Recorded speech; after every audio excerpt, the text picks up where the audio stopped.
Hey friends, so this month we're going to lean into and look at our commitment to the practice and disposition of hospitality.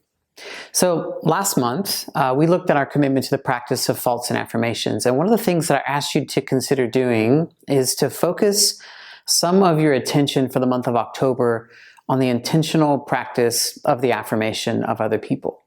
In that practice of faults and affirmations, we were really focusing on the affirmation side. And my hope is that you had some dialogue on this in your formation group, but I'd really actually love to hear from some of you on what you noticed happening in and around you or in your relationships as you leaned into this practice.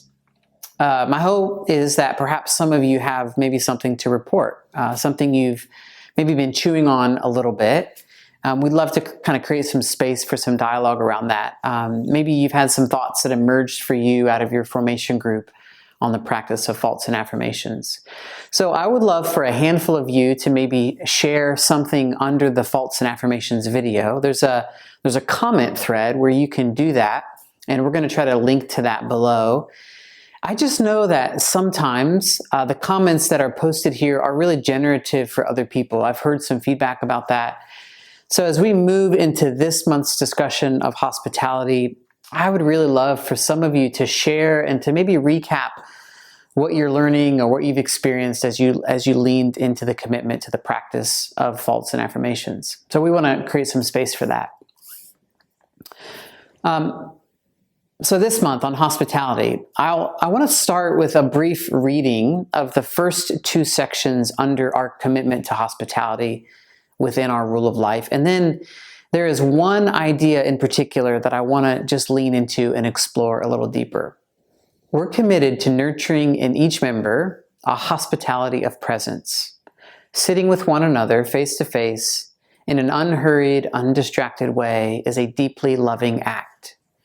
In relationships, we seek to root out any sense of hurry that is so prevalent in our cultures. Each member also examines their practice of opening their home to others. One's commitment to hospitality requires a developing awareness of their chief motivations and desires regarding hospitality and the balance of shared and private space. These are explored through spiritual direction. So these two sections are really the foundation of our commitment to the practice of hospitality. And there are a few more sections in our rule of life on hospitality. But I actually just want to really zero in on one particular idea for this particular month. And it's this: one's commitment to hospitality requires a developing awareness of their chief motivations and desires regarding hospitality and the balance of shared and private space. So we're growing in awareness of our chief motivations and desires really for two things. One, for the practice of hospitality, and two, sharing that private space that we have. And the reason that we sort of divide it up like this is that the way that we talk about hospitality within OCL is both a hospitality of presence, like you can be with someone and be present to them in a way that feels hospitable. And also there's this really practical part of opening up your home and inviting somebody into your private space. And I really want to just talk about growing in the awareness of motivations and desires that are at work in the practice of hospitality. Why specifically do we want, or why do you want to be a person who practices hospitality? What would even be some motivation for that? What would be some possible motivations that are at work in taking on this commitment? And listen, on the surface, I don't think anyone would disagree that the practice of hospitality is a good thing to pursue. I don't think anybody would disagree that it's a historic Christian practice, or even that it's at the center of so much of the monastic tradition. But what I'm interested in is on a personal level. What is at work in you as you lean into this practice intentionally? Bernard of Clairvaux, who was an abbot at the monastery in Clairvaux in the 12th century, he actually, by the way, stayed in this role at the monastery for quite some time, even when he was offered really high-ranking positions in the church. So he was very much faithful to his call to the monastic tradition. And one of his most known works is a work on the love of God. And listen, this is going to feel a little bit as a side trail from our focus on hospitality. And this is probably a little bit longer of a teaching than usual, but I want you to stay with me on this. And we're going to circle back to desire and motivations for hospitality. So Bernard has some really interesting things for us to work through. In Bernard, in his work on the love of God, he talks about the different ways of loving God. And these are really actually more different degrees of love for God. And these different ways of loving God, or these different degrees of loving God, they really center around the motivations of love and the desires that are baked into our love of God. And this is where we're going to circle back to the practice of hospitality. So in this work, Bernard talks about the love of God actually beginning with the love of one's own self. And this is all the way back to the 12th century. So this is not like popular psychology. Bernard is writing that before we love God, we begin with the love of self. He says that the first degree of love is the love of one's own self for the sake of oneself. And he's simply pointing out that this is actually really natural, that there is a God-given love planted by God himself that we should love ourselves. And then, to keep this love of self in check and in balance, there's also a commandment to love others, to love our neighbor. We love our neighbor as we have loved ourselves. The love of self comes first, and then from that, God leads us out to love our neighbor. And Bernard gives us a picture that effectively says this. He says, it's completely natural that you would love yourself. It's actually built into you by God to take care of yourself and to take care of your needs. But there's a point at which loving one's own self becomes a little excessive, like too much food feeds gluttony, too many clothes feeds greed. And so as you're confronted with the needs of somebody else, what begins to happen is that you learn to scale back where you might be focused on yourself in an excessive way. Like you hold back some of what you might have previously gifted to yourself in order to make room for your neighbor, for your friend to have something, to have some resource that you would have given. Maybe it's even just time.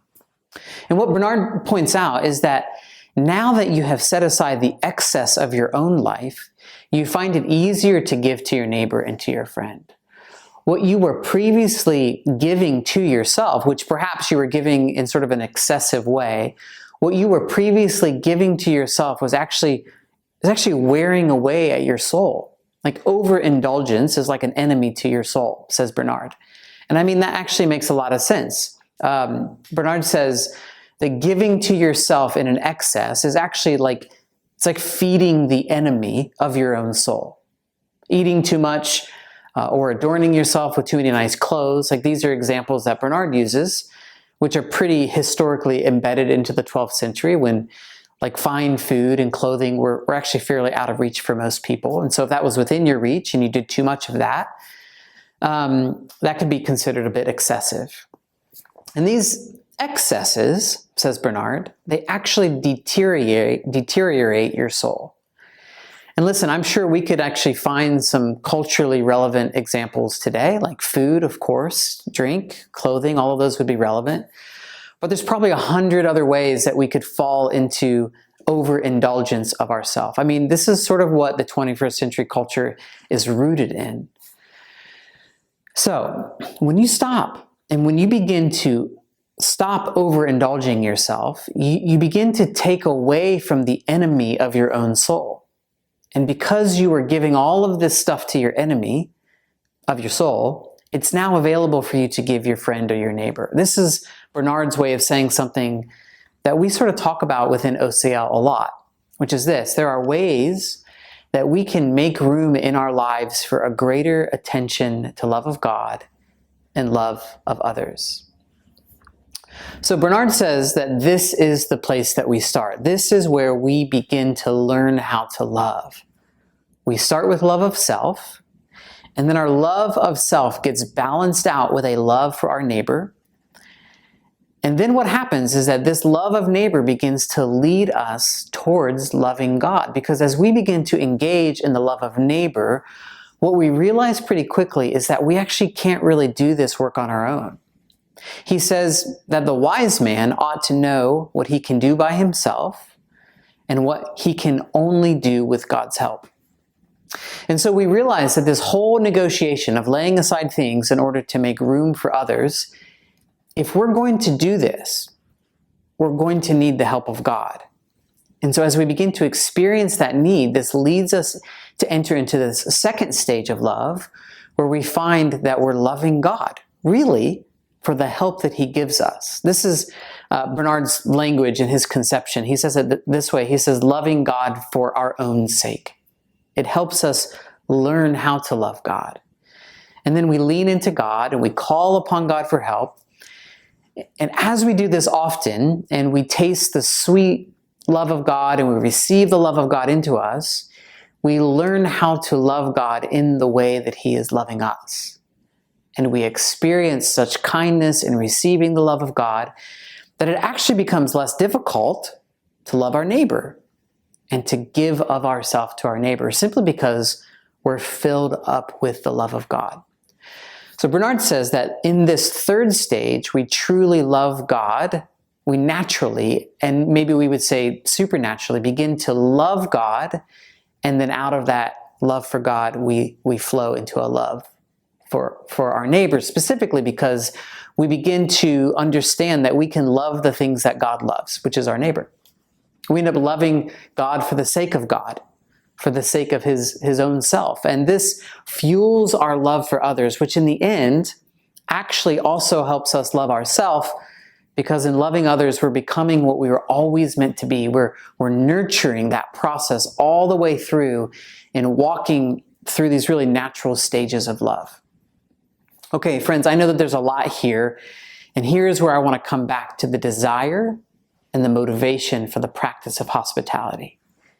In the practice of hospitality, either hosting somebody in your home or maybe even simply just being present to them in a particular way, this practice of hospitality, it involves you, another person, and God, in what we now know, thanks to Bernard, to be a bit of a love triangle, where love is sort of flowing through the whole system. So what I want to ask you to do in this next month is I want you to just simply be curious about some of what we can take away from this teaching on Bernard. Can you look at your desires and your motivations for the intentional cultivation of hospitality by exploring a few questions that we're going to have for you below?